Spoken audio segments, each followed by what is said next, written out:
just gonna stare at me? No.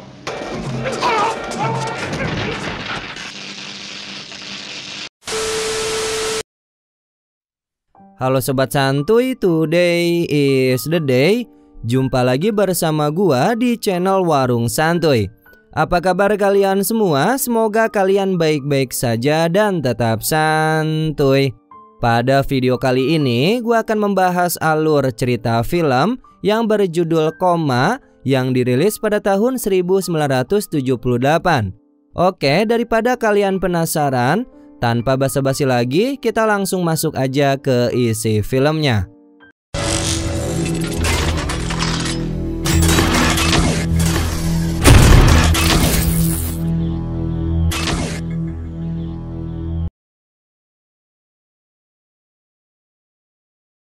Film ini berlatar belakang di Boston pada tahun 1970-an, memperlihatkan seorang dokter cantik bernama Dr. Susan Wheeler. Dia adalah salah satu dokter bedah yang paling menjanjikan di rumah sakit Boston Memorial. Dr. Susan menghabiskan sebagian besar waktunya di rumah sakit itu hanya kerja dan kerja saja. Dan dirinya juga berbagi apartemen atau tinggal bareng dengan pacarnya, yaitu Dr. Mark Bellows. Usut punya usut, mereka bekerja di rumah sakit yang sama. Akan tetapi, Mark lebih tertarik pada politik di rumah sakit tempat ia bekerja, dan dia bercita-cita menjadi kepala rumah sakit tersebut. Sementara itu, ternyata Susan tidak tertarik dengan politik di rumah sakit seperti apa yang diinginkan oleh kekasihnya. Kemudian saat di rumah, mereka selalu bertengkar hanya memperebutkan hal-hal sepele, seperti siapa yang akan menggunakan kamar mandi terlebih dahulu dan juga siapa yang akan membuat sarapan mereka. Mereka berencana makan siang bersama nanti ketika Susan akan pergi ke kelas tari. Selain menjadi seorang dokter, Susan juga ikut kelas menari dan dirinya kini telah menghabiskan latihan menari selama 1 jam. Dia sangat senang akan kegiatan positif ini, dan hal tersebut adalah satu-satunya hobi yang bisa membuat kepuasan baginya selain bekerja berjam-jam di rumah sakit. Singkat cerita, Susan tengah mengobrol dengan sahabatnya yang bernama Nancy Greenlee. Topik pembicaraan mereka kali ini yaitu membahas perihal kehamilannya Nancy. Namun anehnya, si Nancy ini tidak menginginkan kehadiran bayinya tersebut. Dan sebagai solusinya, dia berencana untuk menggugurkan bayinya tanpa sepengetahuan suaminya. Tiba saatnya proses pengguguran bayi yang ada di rahimnya Nancy. Terlihat kini Nancy sudah dibawa ke ruang operasi. Terlihat para dokter tengah mempersiapkan untuk proses operasi itu. Proses operasi pun dilakukan mulai dari pemberian anestesi, yaitu berupa obat bius. Dokter pun memulai proses operasi ketika Nancy sudah tidak sadarkan diri dalam waktu sekitar 3 detik. Semuanya berjalan dengan baik. Namun tekanan darahnya Nancy tiba-tiba turun. Dokter pun mulai khawatir karena ternyata Nancy tidak menunjukkan sesuatu yang aneh. Namun tekanan darahnya naik turun tidak teratur. Dokter pun berusaha untuk tetap tenang dan melanjutkan proses operasi. Sayangnya di akhir operasi Nancy tidak bangun-bangun. Kemudian dokter pun menyatakan bahwa otaknya Nancy telah mati, atau si Nancy ini kini sekarang mengalami koma. Dr. Mark yang mengetahui Nancy dalam keadaan koma, dia segera memberitahukan kepada Susan. Susan pun terkejut mendengar kabar tersebut, kemudian segera bergegas untuk menemui temannya itu. Susan tidak terima yang dimana sebelumnya Nancy ini dalam keadaan sehat dan baik-baik saja, namun malah dinyatakan mati otak ketika proses operasi tersebut. Lantas Susan pun langsung memeriksa catatan medisnya Nancy dan kemudian menemukan bahwa memang sebelumnya Nancy baik-baik saja atau tidak memiliki penyakit apapun. Susan bertekad untuk melanjutkan penyelidikan kasus temannya ini. Dia ingin tahu bagaimana dan mengapa ini semua bisa terjadi. Alhasil, Susan pun pergi mengunjungi laboratorium rumah sakit, yaitu tempat untuk tes Nancy dilakukan. Dirinya ingin tahu siapa yang meresepkan tes pada Nancy. Tetapi terlihat rekan kerjanya justru tengah sibuk bersenang-senang dengan seorang wanita dan Susan tidak mendapatkan informasi itu. Kemudian Susan pergi ke pusat database rumah sakit. Dia meminta daftar pasien yang mengalami koma selama operasi. Susan meminta kepada petugas itu untuk menunjukkan siapa yang melakukan operasi pada Nancy dan apa yang telah mereka berikan. Rekan kerjanya pun tidak dapat mengungkapkan informasi itu kepada Susan, dan Susan pun berusaha untuk bersikap bijaksana dan kemudian bertanya apakah ada kasus koma dalam 1 tahun terakhir ini. Secara mengejutkan, dia mendapati informasi bahwa 10 pasien yang sebelumnya sehat-sehat saja, namun setelah menjalani operasi bedah kecil, mereka berujung menjadi koma dan kemudian tidak pernah terbangun lagi. Hal ini sama seperti apa yang dialami oleh Nancy. Karena hal tersebut, Susan pun jadi mendapatkan masalah dan kemudian dipanggil ke kantor bosnya, yaitu Dr. George Harris. Dr. Harris mengatakan kepada Susan bahwa dia tidak diperbolehkan untuk meminta data informasi itu. Tidak hanya itu, Dr. Harris juga memaksanya untuk menemui seorang dokter psikoanalisis jika Susan ingin tetap bekerja di rumah sakit ini. Susan tidak punya pilihan selain menuruti apa yang diminta oleh bosnya itu, karena dia masih bertekad untuk menemukan penyebab kematian temannya tersebut. Keesokan harinya, Susan pergi mengunjungi ruang dokter psikoanalisis yang bernama Dr. Morlin. Dr. Morlin pun mengatakan bahwa Susan telah melanggar hukum, yaitu memaksa rekannya untuk mengungkapkan informasi kepada Susan. Susan pun lantas tidak diam saja dan dia melakukan pembelaan diri. Dalam pembelaannya, Susan pun mengatakan dia ingin mengetahui apa yang telah terjadi, karena menurutnya ini sangatlah janggal baginya, yang dimana dalam waktu 1 tahun terakhir terdapat 10 orang yang sehat sebelumnya namun dinyatakan tewas selama proses operasi pembedahan. Namun Dr. Morlin mengatakan bahwa hal itu sangatlah normal, yang dimana rumah sakit ini telah melakukan 30.000 operasi setiap tahunnya. Jadi terkadang kasus seperti itu masih bisa saja terjadi. Meskipun di pertemuan ini Susan sama sekali tidak mendapatkan jawaban yang puas, hal itu tidak akan menghentikan Susan untuk terus menyelidiki kasus tersebut.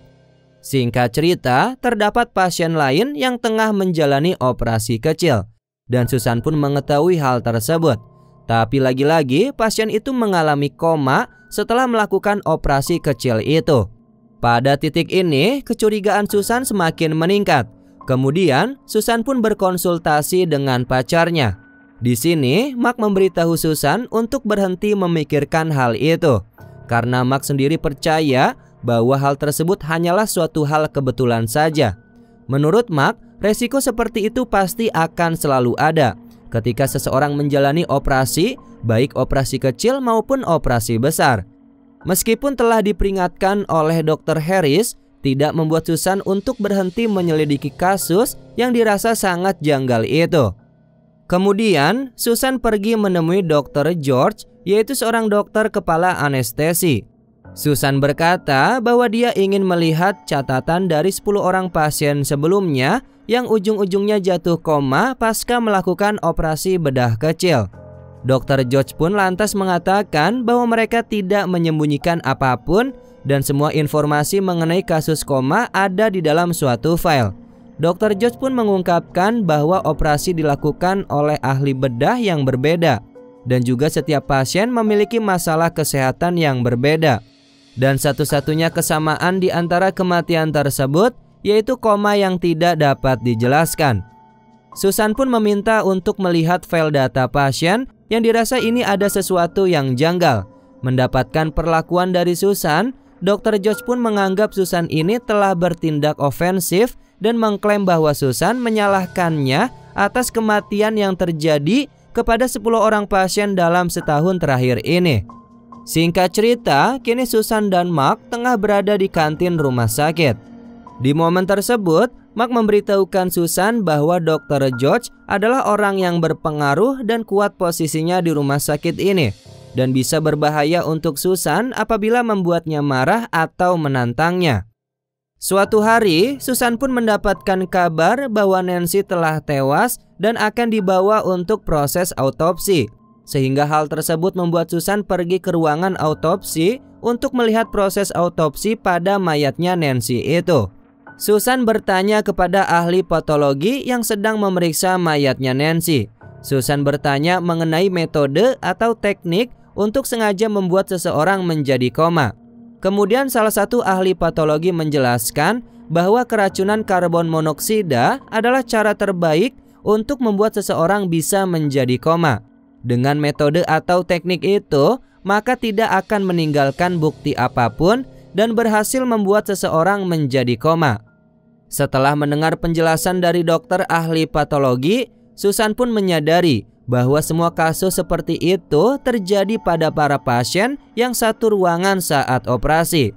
Susan curiga bahwa pasien telah diracuni dengan karbon monoksida untuk membuat mereka menjadi koma. Sementara itu, Mark dipanggil atasannya. Mark diminta oleh atasannya untuk menjaga Susan dan memintanya untuk mengalihkan perhatiannya Susan agar tidak melakukan penyelidikan.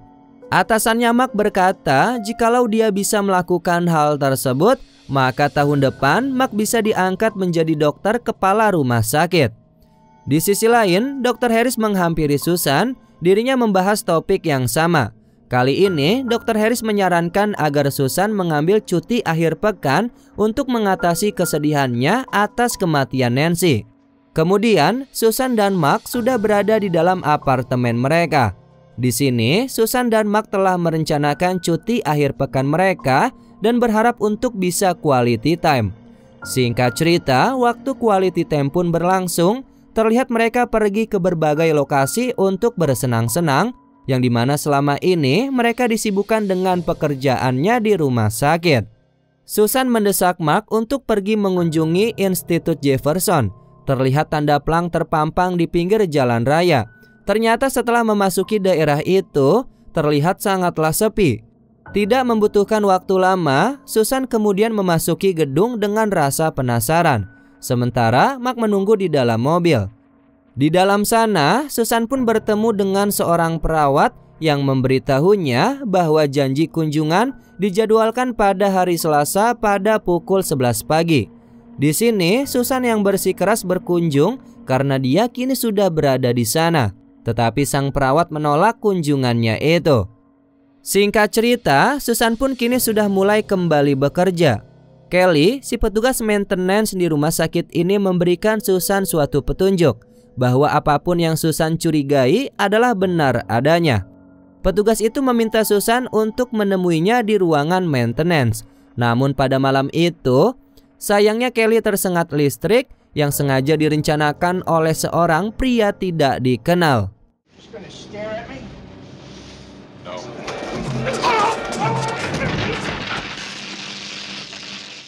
Tidak lama kemudian, Susan pun turun ke ruang bawah tanah di rumah sakit ini. Dirinya menemukan sebuah tangki dengan sistem ventilasi yang tersambung ke ruangan operasi. Nah, karena hal ini, jadi Susan mengetahui bahwa memang semua ini sudah direncanakan dengan cara sistematis. Si pria yang sebelumnya membunuh petugas itu tiba-tiba menyerang Susan pada suatu malam saat Susan menyelinap masuk ke dalam ruangan Dr. George untuk mencari informasi mengenai pasien koma. Kemudian Susan berhasil melarikan diri setelah berjuang melawan si pria pembunuh itu. Tidak hanya itu, Susan juga berhasil menangkap si pembunuh dengan memasukkannya ke ruangan pendingin mayat, dan setelah itu Susan berhasil melarikan diri.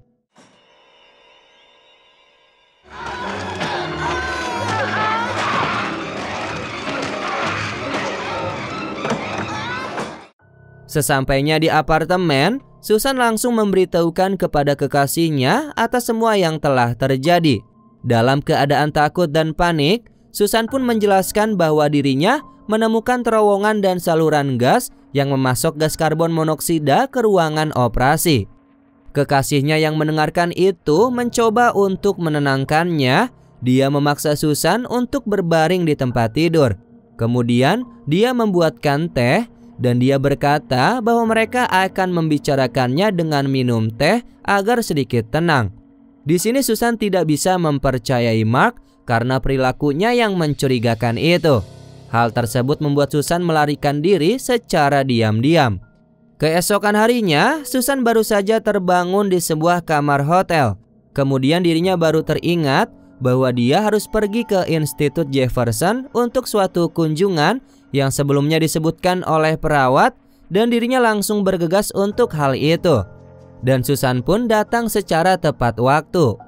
Sesampainya di sana, Susan langsung diberikan kunjungan ke suatu ruangan yang tampaknya seperti rumah sakit. Di sana terdapat banyak pasien tertata rapih yang sedang mengalami koma. Di sela waktu kunjungannya ini, Susan menjelajahi wilayah terlarang di tempat itu secara diam-diam. Meskipun keamanannya ketat dan terdapat kamera CCTV yang dipasang di seluruh tempat itu, tapi Susan bisa menjelajahi wilayah tersebut secara diam-diam. Di sisi lain, terlihat para petugas keamanan yang mengawasi CCTV tidak begitu fokus memperhatikan layar monitor CCTV. Oleh karena itu, Susan pun luput dari pandangan pengawasan mereka. Dan disinilah Susan menemukan sebuah fakta baru bahwa institut ini hanyalah sebuah kedok untuk memanipulasikan pasar kriminal global yang memasarkan organ manusia. Susan menemukan bahwa organ dari para pasien yang koma dibawa oleh ahli bedah dan kemudian dijual kepada pembeli dengan harga yang fantastis.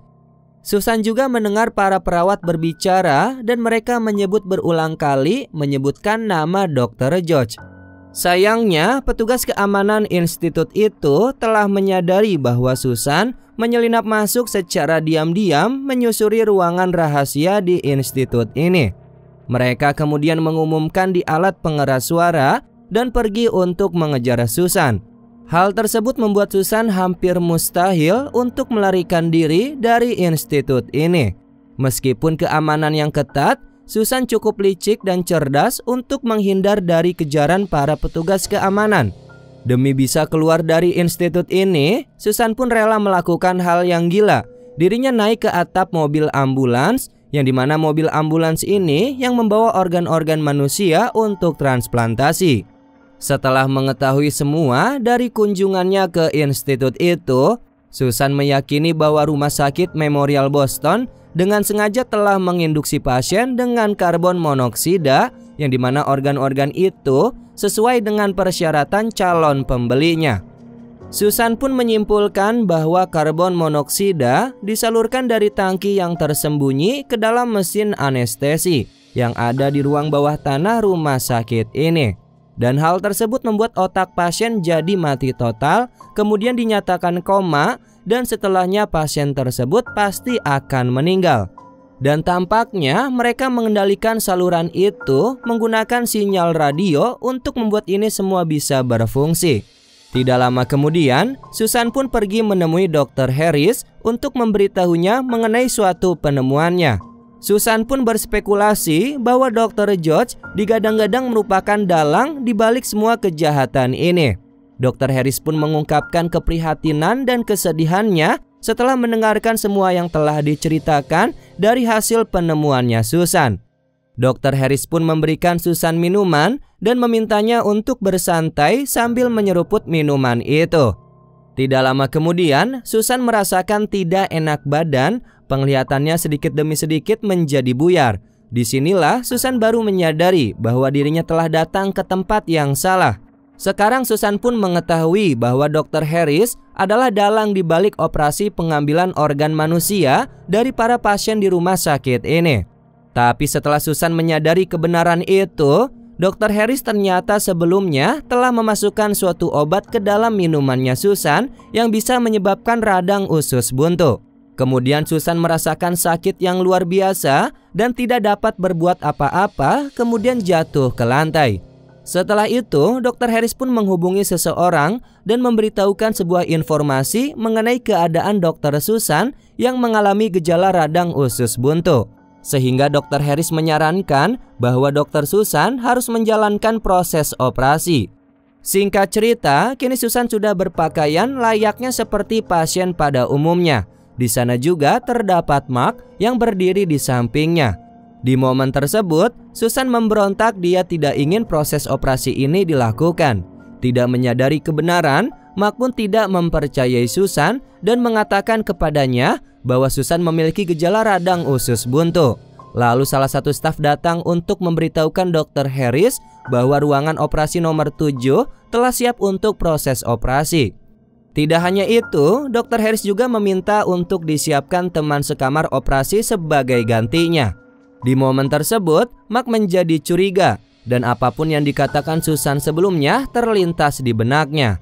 Dia pun segera bergegas ke ruang bawah tanah dan menemukan saluran gas yang menghubungkan ruang bawah tanah ke ruangan operasi. Di sisi lain, operasi Susan sedang berlangsung. Di ruang bawah tanah, Mark terlihat menghancurkan saluran gas yang memasok karbon monoksida ke ruangan operasi. Mark melakukan ini karena dia menyadari tidak ada waktu lagi untuk bisa menyelamatkan kekasihnya itu.